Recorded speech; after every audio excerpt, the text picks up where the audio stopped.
to vote on the floor on this health care debate and then ask for 15 minutes of time afterwards to speak to the Senate. Of course, he was given that opportunity. During the time that we learned about his diagnosis and he was home, virtually every one of us sent our personal best wishes to him and his family. Our love and respect for John McCain is really deeply felt in the United States Senate, and virtually everyone stayed on the floor to hear his speech. Look around the floor now. There aren't many people, right? As good as my speech may be, it's not going to touch the quality of what John delivered yesterday. And I wanted to be here for it, and so did my colleagues on the Democratic side and on the Republican side. And John said a lot about who we are and what we are in the United States Senate. Fewer than 2,000 individuals in the history of the United States of America have had the honor to stand here and speak on the floor of the Senate. This is a rare opportunity. For many of us, it's a dream come true and one we couldn't have imagined. But what John said yesterday, to summarize part of his statement, is that we ought to understand our responsibilities as well as senators. And we ought to be honest about what we now face in America when it comes to the political discourse, the political debate. What we face now is a divided country, a divided Senate, a divided House, and yet a yearning by all of Americans for us to step up and do something. Make America a better nation. Help America's families, the workers, the businesses, step forward and solve a problem.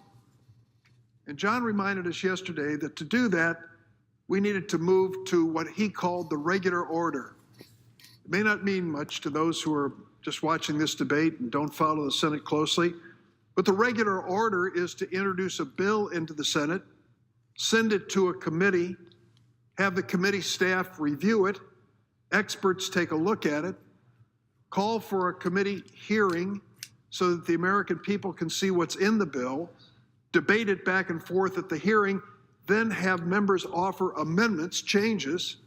Some will win, some will lose, and then the bill can come to the floor of the Senate for a similar process.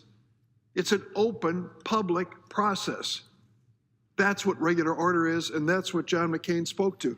And let me at this point quote what he said verbatim. I like this paragraph a lot, so I'm going to add it here. Here's what John McCain said yesterday on the floor of the Senate. I hope we can again rely on humility, on our need to cooperate, and our dependence on each other to learn how to trust each other again, and by so doing, better serve the people who elected us. I like this part. Stop listening to the bombastic loudmouths on the radio and television and the internet. John McCain said, to hell with them. They don't want anything done for the public good. Our incapacity is their livelihood. Let's trust each other. Let's return to regular order. We've been spinning our wheels on too many important issues because we keep trying to find a way to win without help from across the aisle. That is an approach that has been employed by both sides, mandating legislation from the top down without any support from the other side, with all the parliamentary maneuvers it requires. We are getting nothing done, my friends. We are getting nothing done. John said it yesterday, and it still applies, and he's right. I say that as a Democrat with respect for him as a Republican, but if we're not going to do more than just listen and be warmed by his words and applaud his speech, what should we do at this moment?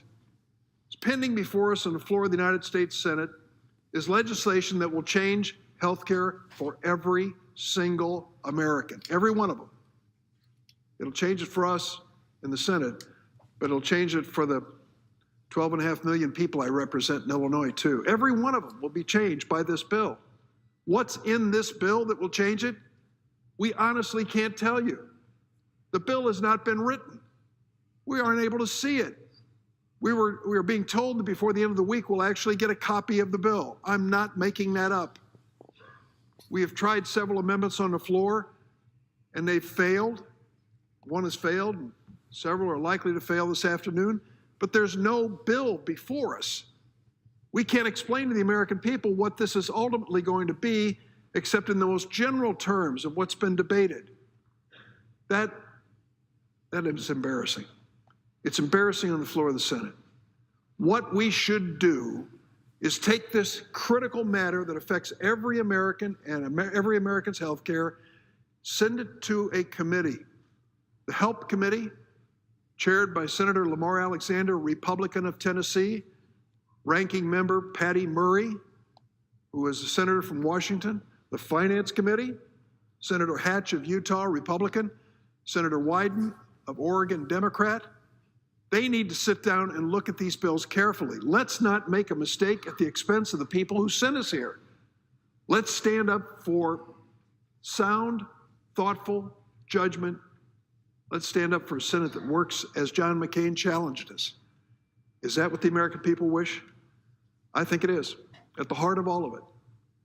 And I think John McCain really set a standard that we ought to live up to. Let us stop this waste of time over a debate, over a bill that cannot even be printed. Let's take this to the regular order. Let's do it the right way, to the credit of the Senate and to the credit of our country. We took an oath, each and every one of us, to swear to uphold the Constitution. And that Constitution, that document we revere, spells out exactly what we should do at this moment. Stop what we're doing on this floor. Stop wasting the time of the American people and endangering their health care. Take this to a debate that is befitting a great Constitution and a great nation and a great Senate. Mr. President, I yield the floor, and I do it with the hopes that